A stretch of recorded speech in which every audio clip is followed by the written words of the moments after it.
Olá, pessoal! Hoje é dia de conversar sobre literatura brasileira com um dos maiores clássicos da nossa literatura, Vidas Secas, do alagoano Graciliano Ramos. Este aqui foi o último romance publicado por Graciliano Ramos e, apesar de ter sido publicado em 1938, a sementinha deste romance aqui nasceu antes através de um conto chamado Baleia. Sim, a famosa Baleia. O conto trata então dessa cachorrinha de uma família de retirantes sertanejos, só que o conto faz tanto sucesso que o editor do Graciliano pede que ele escreva mais contos semelhantes ao Baleia, e o Graciliano acaba por então escrever contos para cada um dos membros dessa família de retirantes sertanejos, e aí no fim o que a gente tem como resultado é então essa coisa sensacional aqui. Então é essa família de retirantes sertanejos que a gente acompanha aqui em Vidas Secas, e como o próprio Graciliano diz, no início eram 6 viventes. Então a gente tem o pai, que é o Fabiano, a mãe, que é assim a Vitória, o filho mais novo, que não tem nome, é chamado de filho mais novo, o filho mais velho, que também não tem nome, a cachorrinha baleia e um papagaio. E essa família se vê constantemente sendo forçada a migrar justamente por causa da seca. No início do livro a gente vê que essa família já está se deslocando há um certo tempo por causa da seca, e aí eles se deparam com uma fazenda que está desabitada e acabam então por se instalar nessa fazenda. Só que depois de um tempo, conforme a seca vai passando, o dono dessa fazenda reaparece e fala que, caso a família queira continuar ali, o Fabiano vai ter que trabalhar para ele, e é isto que acontece. Porém, depois de um tempo, a seca volta e a família se vê, então, obrigada novamente a migrar devido à seca. Acredito que muitos que estão assistindo a este vídeo já devem conhecer essa história, devem ter lido para o vestibular, que foi o meu caso, li esse livro aqui por causa do vestibular, e neste ano eu decidi que eu iria fazer algumas releituras, e esta foi a primeira delas. E quando eu li este livro pela primeira vez, eu já havia ficado bastante tocada, mas o meu sentimento de ternura por este livro aumentou ainda mais com a releitura, porque acho que agora, com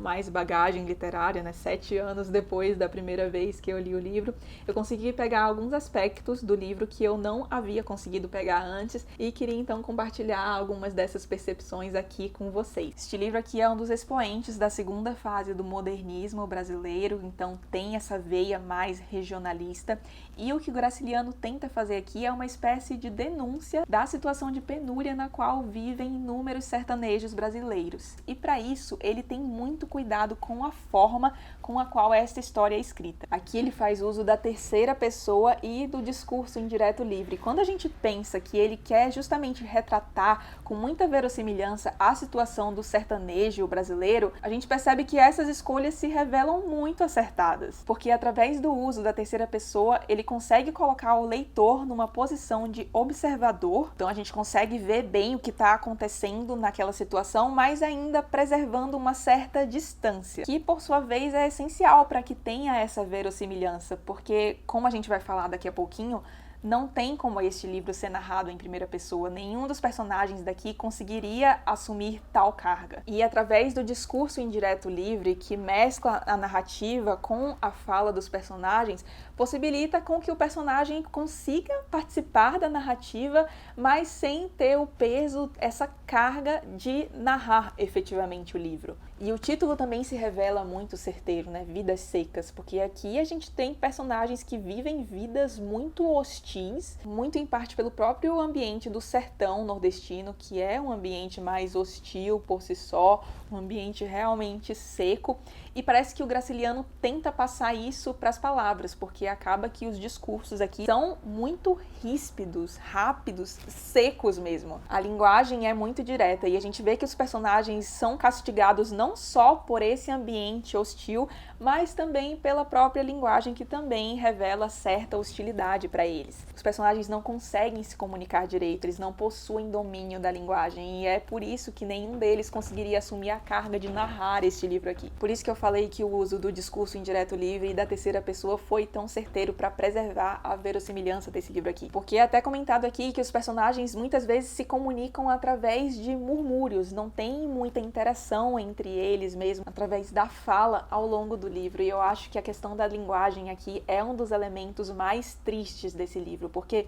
muitas vezes os personagens, principalmente o Fabiano, se veem em situações que poderiam ser facilmente resolvidas caso eles tivessem o domínio da linguagem. E a gente acaba vendo aqui como que a pessoa que não tem o domínio da linguagem acaba por não ter opção a não ser viver à margem da sociedade. E é muito triste porque o Fabiano, que é quem a gente mais acompanha nesse livro aqui, ele acaba por ser o protagonista, vê a linguagem como uma espécie de arma, mas que só pode ser utilizada por terceiros contra ele, porque ele não tem o domínio dessa linguagem. E tem diversas situações aqui que a gente vê o Fabiano sendo vítima da linguagem. Então, por exemplo, quando ele tá negociando com o chefe para receber o pagamento dele, e o chefe dele começa a fazer diversas deduções que ele sabe não ser justas, porém, como que ele vai expressar essa injustiça? Ou seja, ele sabe que ele está sendo enganado, que está sendo explorado, mas como que ele vai lutar contra isso, sendo que ele não tem o domínio da arma necessária? E através dessas situações, o Graciliano denuncia não somente a opressão exercida pela Seca sobre esses personagens, mas também a opressão que é exercida pelos policiais, pelos chefes, pelos grandes proprietários do Nordeste e também pelos governantes. E voltando a comentar um pouco dessa questão da verossimilhança, ele também utiliza muitos termos característicos do Nordeste aqui. E eu recomendo muito, de verdade, que você pare e pesquise os termos no Google. É bem fácil de achar. Inclusive, tem alguns termos que você pesquisa no Google e aí tem, por exemplo, aió, vidas secas, porque geralmente a pessoa que está pesquisando pelo termo aió o viu aqui em vidas secas. Então pesquise mesmo, porque é fácil de achar e acho que realmente vai enriquecer a sua experiência lendo isso aqui, mas ele usa não somente expressões muito características do nordestino, mas também costumes. A gente tem, por exemplo, a figura da própria baleia, que pelo que eu já vi muita gente falar, às vezes vem com uma espécie de ironia ou sarcasmo por parte do Graciliano, porque a cadelinha se chama Baleia, mas na verdade ela é muito magra. Só que eu realmente acho que a intenção do Graciliano ao nomear a baleia de baleia não foi passar uma espécie de ironia, mas sim retratar um costume do nordestino, que é dar nome de animais aquáticos aos cachorros para evitar que eles sofram de raiva, cujo nome mais correto é hidrofobia. Pode até ser que seja uma espécie de ironia, mas eu acho que o intuito dele principal, ainda mais que ele está retratando a condição de vida do sertanejo, tenha sido retratar esse costume, então, que é tão latente no interior nordestino. E uma das coisas que eu mais amo neste livro aqui é que eu acho que o Graciliano consegue muito bem passar a situação na qual os personagens estão inseridos, só que com o ponto de vista de cada um deles, porque a gente tem contos aqui sendo narrados sob o ponto de vista de cada um, o que, na minha opinião, sempre deixa a narrativa muito mais rica. Inclusive, temos um capítulo sob o ponto de vista da cachorrinha baleia, que é justamente o conto que eu comentei lá no início, que deu origem a este romance aqui. E eu não posso deixar de comentar sobre esse capítulo da baleia, porque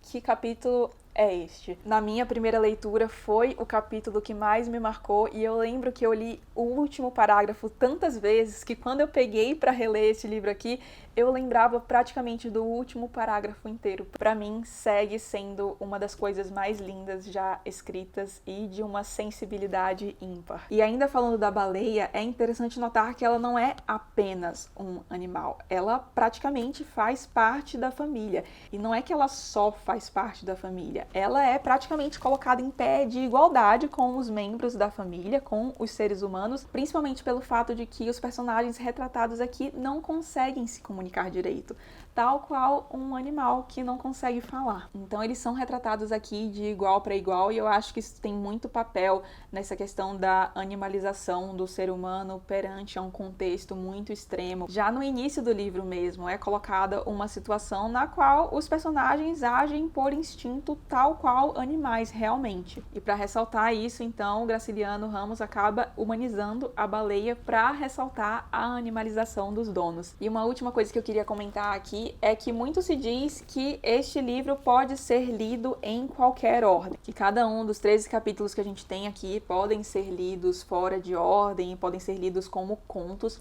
Mas, e aí é a opinião minha, eu realmente acho que essa história fica muito mais rica se lida como um romance mesmo. Então, começando pelo primeiro capítulo e terminando com o 13º, porque tem uma certa linearidade temporal, sim, e eu acho que a história fica mais rica a partir disso. Enfim, essas eram as percepções que eu queria compartilhar com vocês. Foi uma experiência maravilhosa reler Vidas Secas depois desses 7 anos e ver que esse livro continua tendo um espaço tão especial no meu coração. Para mim, isso aqui em matéria de literatura brasileira só perde para Memórias Póstumas de Brás Cubas e Dom Casmurro. E reler isso aqui me fez questionar por que eu nunca li nada mais do Graciliano Ramos, porque eu realmente gosto muito desse livro aqui, mas é o único livro do Graciliano Ramos que eu li.